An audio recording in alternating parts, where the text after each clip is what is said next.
Hola, ¿qué tal? ¿Cómo están? Espero que muy bien. El día de hoy les quiero hablar sobre un tema muy importante, el cual quise titular Realidades múltiples y educación crítica. Y todo esto lo voy a vincular con mi formación docente, así que espero que les guste mucho. Para entender cómo la educación interactúa con el mundo, primero debemos de hacernos esta tan importante pregunta, la cual es: ¿qué mundo estamos enseñando? El filósofo Achille Sevarsi, en su trabajo sobre los niveles de la realidad y descripciones del mundo, nos obliga a enfrentar la tesis fundamental de que existe un conflicto entre la descripción del mundo, que surge de nuestras experiencias, con el sentido común, y aquella que nos proporciona la investigación científica. Y pues es en esta división como entra la pedagogía crítica, ¿verdad? La educación nunca es neutra. Paulo Freire, considerado el creador de la pedagogía crítica transformadora, nos mostró que la práctica educativa es una práctica social, cultural y política.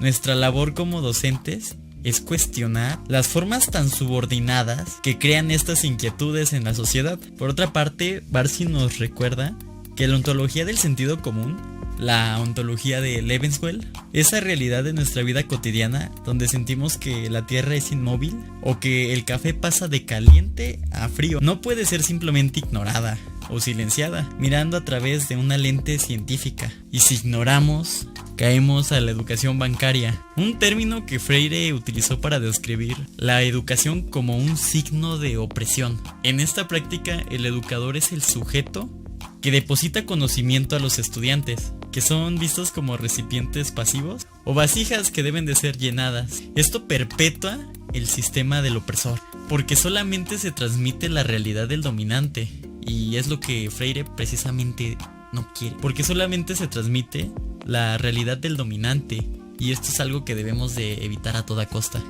Ok, ahora vamos a hablar sobre otro tema: los niveles de la realidad en el currículo de la primaria.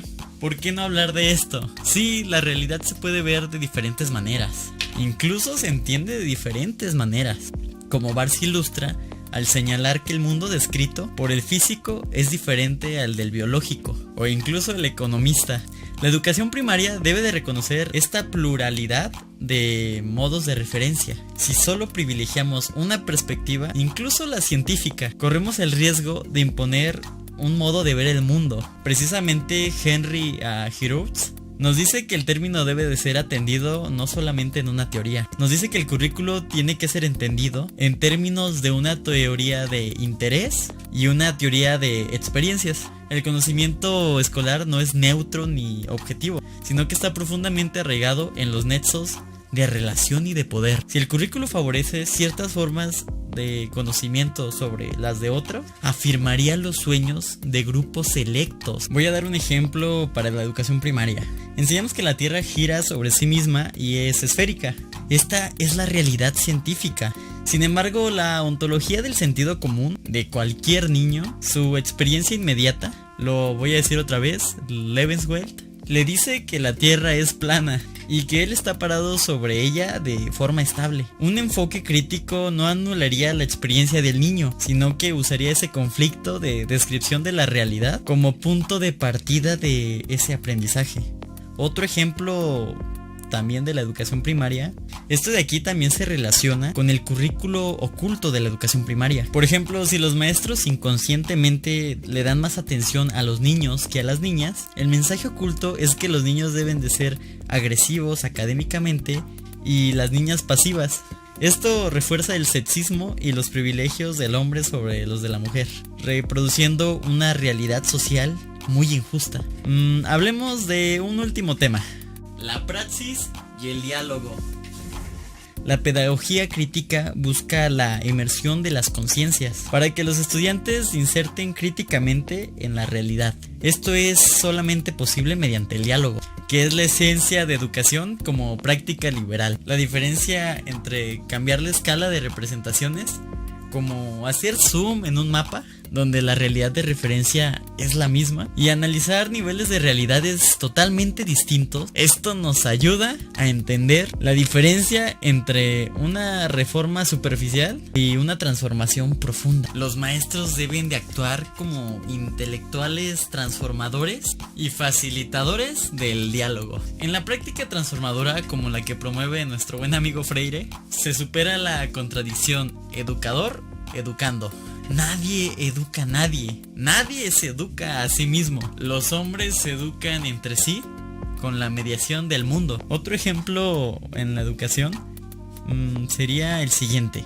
Pensemos en los niños con contextos desfavorables. Peter M. Celaren describe cómo las escuelas, al estar ajustadas a los intereses y las actitudes de un niño de clase media, a menudo chocan con las culturas de las calles de los niños con este contexto más desfavorable. Para el estudiante desfavorecido, el conocimiento adquirido en la calle es sentido, mientras que el de la escuela es objetivado.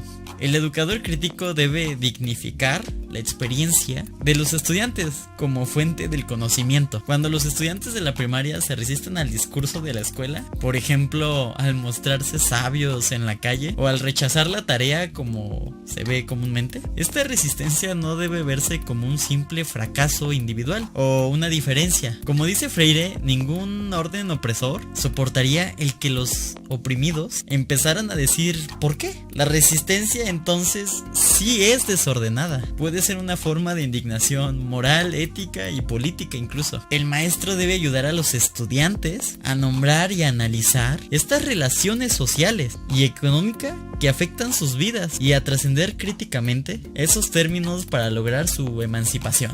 En conclusión, el estudio de los niveles de la realidad utiliza esas múltiples realidades y por cierto también conflictos para fomentar esta transformación social y la liberación. Solo si la educación se convierte en un acto de cuestionamiento, diálogo y praxis creativa. Siendo esto posible, podríamos construir sociedades más justas e igualitarias. Espero que les haya gustado este tema.